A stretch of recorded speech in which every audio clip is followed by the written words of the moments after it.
All right. So we're here with Katelyn Hickman, who's traveling back to her home base in the Midwest. Katelyn, are you there? Yes, I am. So you've sent numerous photographs to us to document, I guess, some of the things we're going to talk about today, and it might be a little hard for people to follow.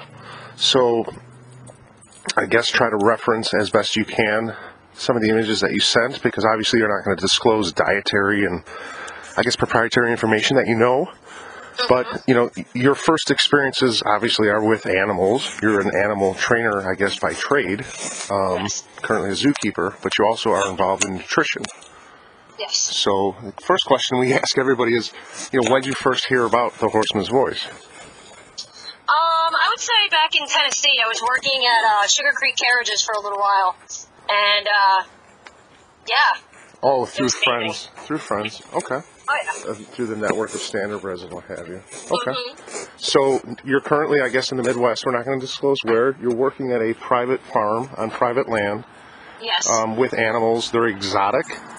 Yeah, we actually have a large variety of animals. We have a lot of agricultural animals like horses, cows, zeboids. Oh, we got everything. And then we got a whole bunch of exotic animals that I care for. So just a range of acres of the land that you're on. Are you on it, what's 50 to 70, 80 to 100, 100 to, I don't know, 200, 3 to 500? The property kind of backs up to like a river. It's just gorgeous. But yeah, I mean, there's pretty much about 100 acres worth. Okay. And then how much of the land, I guess, is consumed by, or what's, you know, I guess, utilized by you in your responsibilities with the animals that you take care of? Maybe 40, 50. So you're setting up, like, what, barricades and fences, and you know how these animals are and, like, what they can get through and what they do because you've obviously been around them for so long. Yeah.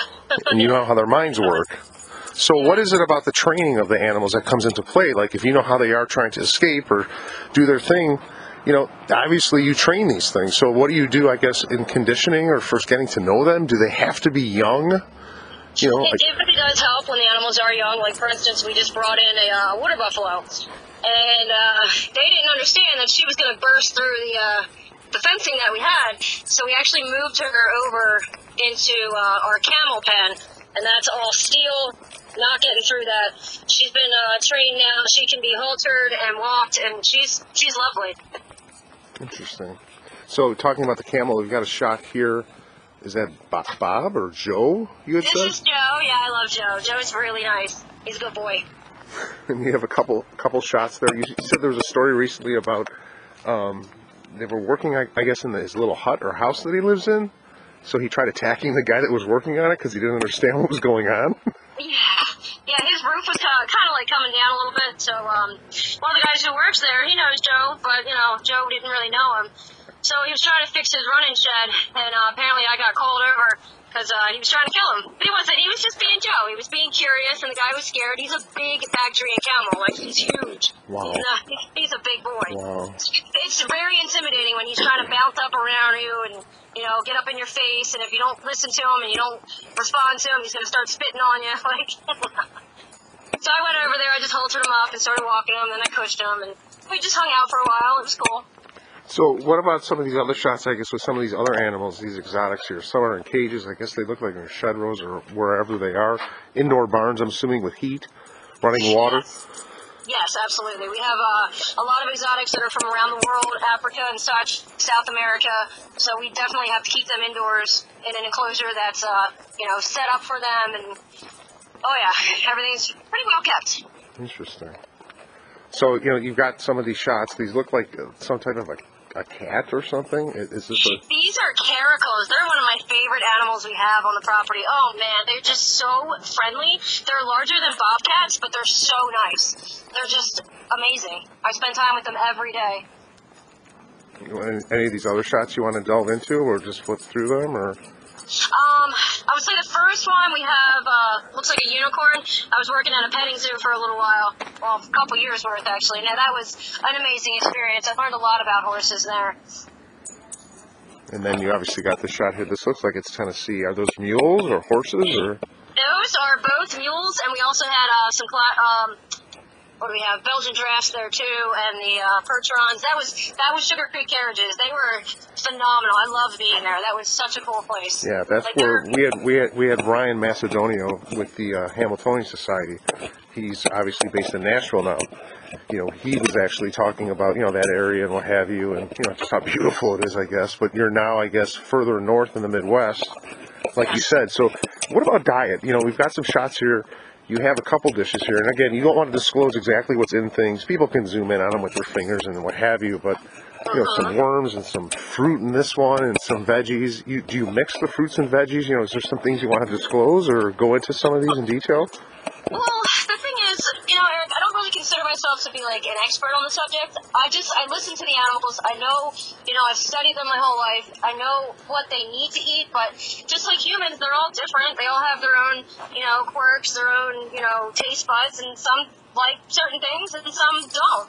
So are you like... Hit or miss, really. You just follow the guidelines, but you also, you know, you work with them every day. You observe what they're eating and what works for them. So you document what you're doing. So you're in the process of like documenting everything and like formulating like a recipe book, I guess? Or... Oh, absolutely, yeah. Oh, yeah.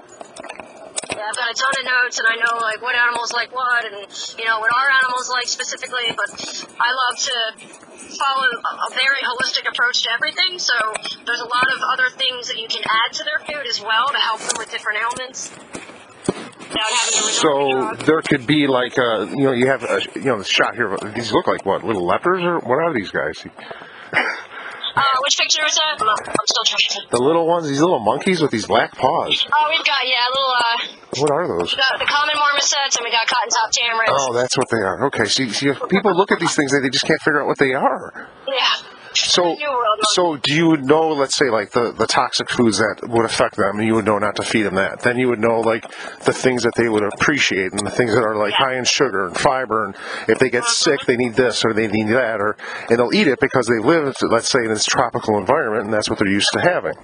Yep. And it's also enrichment for them, too, when you do certain things for them. You know, it helps to encourage their natural behavior as well. But then, like, when one would get sick, do you refer to, you know, do you refer to books? Do you research the stuff yourself and then figure the stuff out? Do you know it? Yeah, I do try to research it as much as I can and try to do the best I can. Luckily, I do have other people in the field that I can also receive some advice from. So it's, you know, it's good to have friends and good to have people that know what they're doing as well. So let's go back to is it Joe you said, the camel?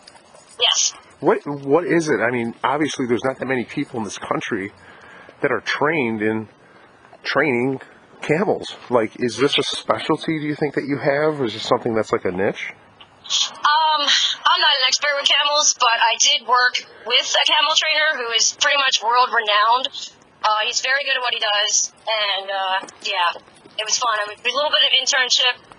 It was phenomenal. I learned so much in a short period of time. Wow.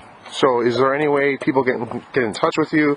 You know, how do people get in touch with you? Obviously, you're on Facebook. What other social media do you use? I use Instagram and I use Facebook. But I guess for now, they can always reach me through the Horseman's Voice to start. Well, obviously, we're going to be publishing your video later in the week like we normally do. Is there anybody in the industry or anybody you want to give a special shout-out from over the years that's maybe taught you something, or just you want to say hello to? Yeah, I just want to say thanks, and I appreciate everybody who's helped me along this journey. This lovely journey we call life. It's been one hell of a ride. But I am blessed to be where I'm at now, and I just want to say thanks, Jason. But yes, thank you to everybody who's helped me. You know, it's just been a crazy time with just life and death, and you know, I've lost a lot of special people in my life, including parents, and you know, it's been yeah. Well, we appreciate your time, you know, and we look forward to speaking with you in the future. Maybe, you know, reach back and see what you're up to in a couple of months. You know, correspond with us and see what you're up to. But it's, you know, it's interesting just the fact that you've worked with horses, you cross over and you work with other animals, specifically camels, and you're learning all these new things. And yeah, you know, they're all special though. I mean, everybody, like, horses are just absolutely amazing. Like, they're just animal therapy, and I'm learning that camels are as well. Camels are so smart. they're clever, you know, and they're amazing animals. And all these other animals that I work with now, like I've worked with them in the past, you know, and it's just such an honor. I just feel blessed every day. Well, we appreciate your time. We're going to be wrapping up for this week's episode of The Horsewoman's Voice. We've had 3 really intense and special people on this week, and we look forward to more editions of Strictly Women and more editions of The Horseman's Voice. Look forward to next week's episode. Thank you.